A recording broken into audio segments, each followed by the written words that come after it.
True justice. How can we see justice through the injustice in this world, which is enforced by material power? In the last few weeks, the answer has become more real to me. I would like to share these here.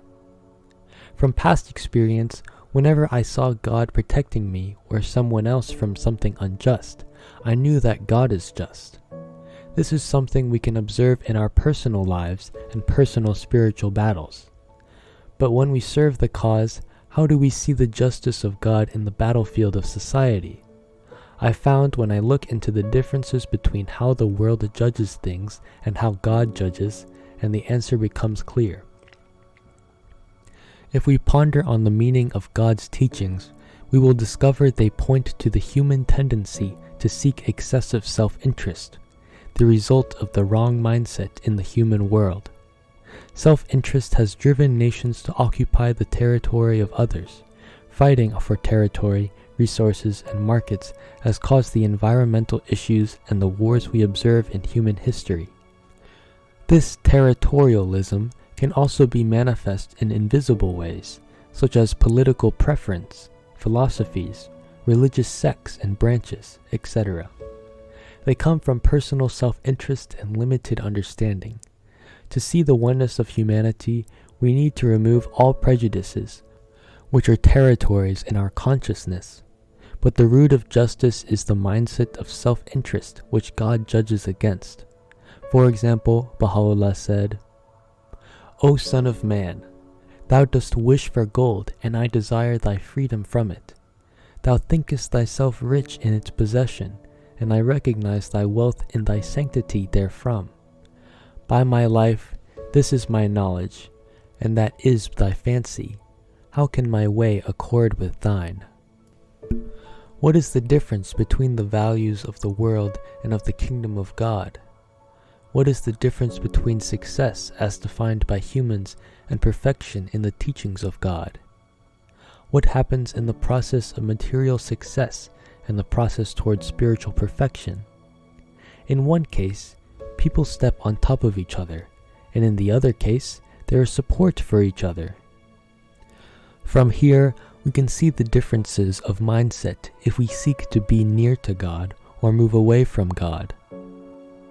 With different mindsets, our life moves toward different results, either toward the world to come or the material world. We talk about selfish or selfless orientation because it is related to whether we can truly see justice or not.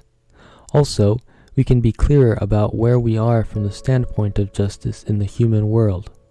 In the physical realm, everything is recognized by physical phenomena. Justice in society is judged based on human behavior. But in the spiritual realm, the kingdom of God, God judges by the human heart.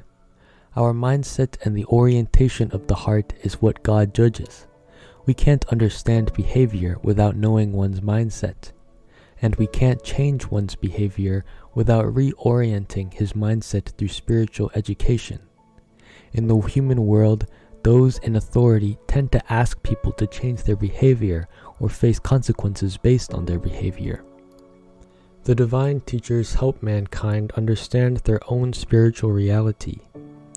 By understanding the power of the mind and adjusting the mindset, people can discover their own capacity and act rightly. God judges based on the mindset, the cause of the action. God's justice also has his loving kindness to guide us to the right path. To understand true nature, we must seek to understand God's teachings and learn more about the human heart. We also need to develop our insight and sharpen our spiritual perception in order to understand the spiritual reality. Prayer and meditation help us become more familiar with our spiritual perception. Spiritual education can lead us to a better understanding of true justice. Service and spiritual education is part of the divine plan, and it will lead to divine justice. And this is what Baha'u'llah teaches in this dispensation. Baha'u'llah said, "Consume the egotistical veils with the fire of oneness, sincerely for the sake of God."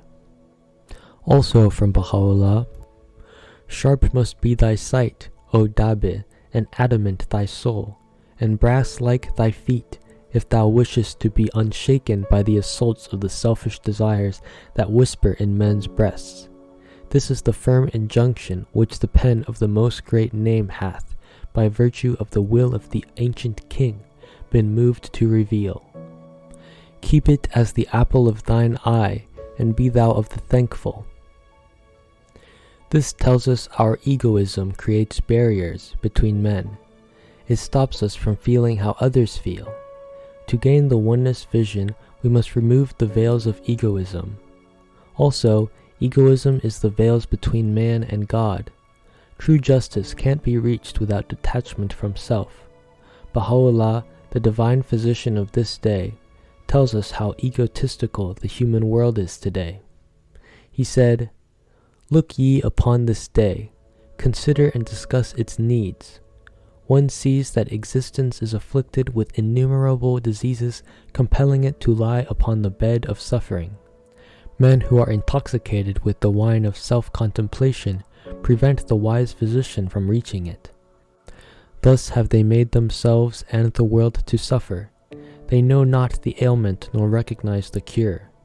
They take the wrong for the right, the crooked for the straight, the enemy for the friend." To understand the holy books and to see the kingdom, it requires insight too. When we improve the condition of our heart and orient it to the right mindset, to God's selflessness, the mystery, the reality of the kingdom of God, will gradually become real when we see that the King on the throne is the most just.